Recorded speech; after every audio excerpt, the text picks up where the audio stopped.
The Gem State is changing every day, and as it does, the Idaho Matters podcast will help you know more about the changing communities and governments and cultures of Idaho.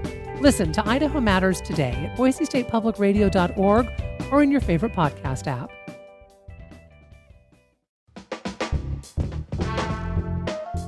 From Boise State Public Radio, this is The Connector. It's Idaho's daily news. Good morning. I'm George Prentice.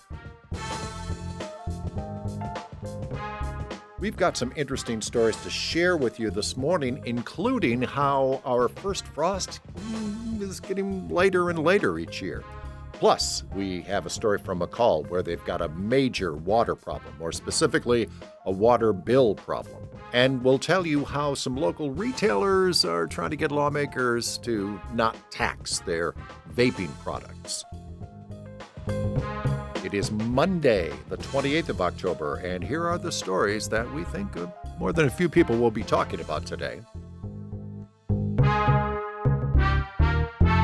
We're now just over a week until Election Day. Idahoans continuing to vote early in very high numbers. Looking at state data, already more than 212,000 Idahoans have already voted, either by turning in an absentee ballot or by voting early and in person. And a reminder that early voting continues this week, but it will end on Friday.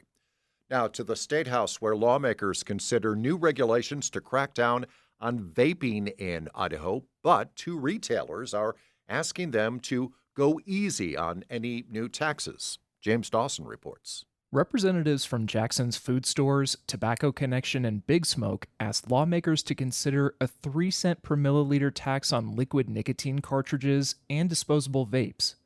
That would be the lowest rate in the country. It's not excessive. Based on the last 12 months of sales at Jackson's, this would amount to over $85,000 in tax revenue from our stores alone. That's Doug Ball, who oversees tobacco products for Jackson's.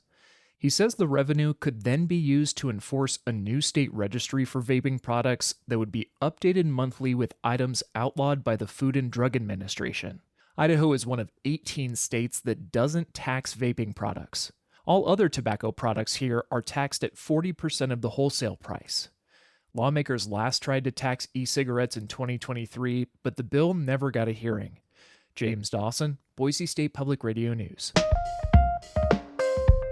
We've got another push of cooler air in our outlook for today. About a generation ago, the average first frost in the Treasure Valley was late September. The first frost in Boise for the last few years has been late October or later. Driven by climate change, the average arrival of that first frost has been shifting with some particularly dramatic swings seen in our region. Murphy Woodhouse reports. In Reno, fall's first freeze now comes 41 days later than it did in the early 1970s. That was the largest shift nationwide in the new analysis from the group Climate Central. Other western cities also saw big changes. 27 days in Boise, 17 in Albuquerque. Climate Central says these trends come with many consequences, including lengthening allergy seasons and more opportunities for mosquitoes to spread disease. Lauren Parker is an agricultural climatologist at the University of California, Merced. First fall freeze happening more than a month later, that also means that your snow season is starting later. With warming springs, she says mountain snowpacks have less time to build, with serious implications for farmers across the region. She says many crops also rely on sustained periods of cool temperatures, and later freezes also mean more time for crop pests to birth new generations. Parker did note that there could be some opportunities in a lengthening growing season. For the Mountain West News Bureau, I'm Murphy Woodhouse.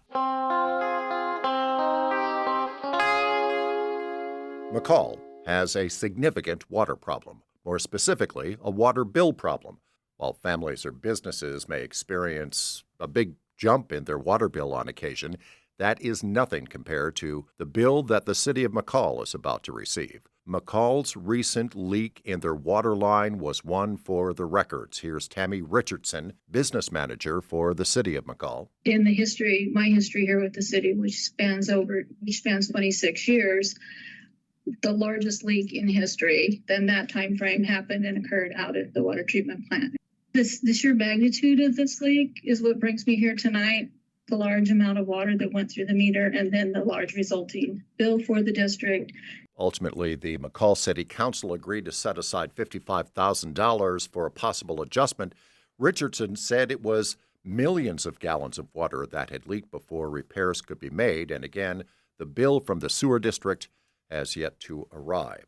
Something else from McCall today, this afternoon, at precisely 1:55 this afternoon, the McCall mill whistle will blow. Logging and lumber production were largely responsible for the founding of McCall. In fact, the old McCall mill burned down and was rebuilt 5 times.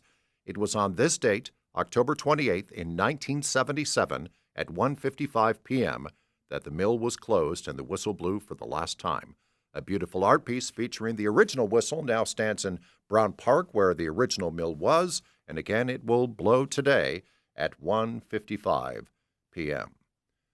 Today marks another anniversary. It was on this date, October 28th, 1982, that the Bora Peak earthquake shook much of Idaho. It registered a magnitude of 6.9, and at the time was the most violent earthquake in the lower 48 in nearly a quarter century. It was declared a major disaster by then-President Reagan. Scores of businesses were destroyed, about 200 homes suffered damage, and in Chalice, 2 children were killed when a stone storefront collapsed on them. And to this day, it was the worst earthquake in Idaho history.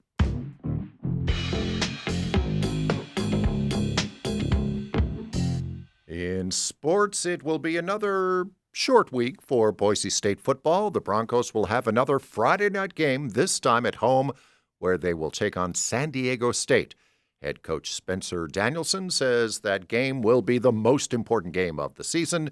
That after saying this past weekend's win over UNLV was the most important game of the season. And it was the most important game of our season. But now going forward, like San Diego State's going to be the biggest game of our season. That's the world we live in. And I don't want our players and I don't want our coaches living in a roller coaster where, okay, everybody tells us this is a big game, so now we need to prep like it. No, how you do one thing's how you do everything. Again, Boise State takes on San Diego State this Friday. Kickoff at Albertson Stadium will be 6 p.m. And that is today's episode of The Connector. I'm George Prentice. We'll see you back here on Tuesday. Say, if you're enjoying the podcast, we'd love it if you could rate or review it wherever you're listening. And if you're feeling generous, spread the word in your circle. Share The Connector with a friend that you might think would like it. And thanks for listening.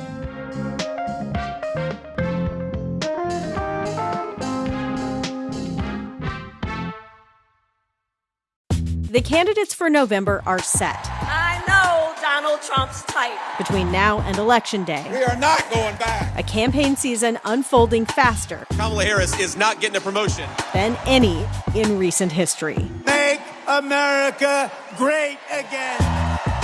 Follow it all with new episodes every weekday on the NPR Politics Podcast.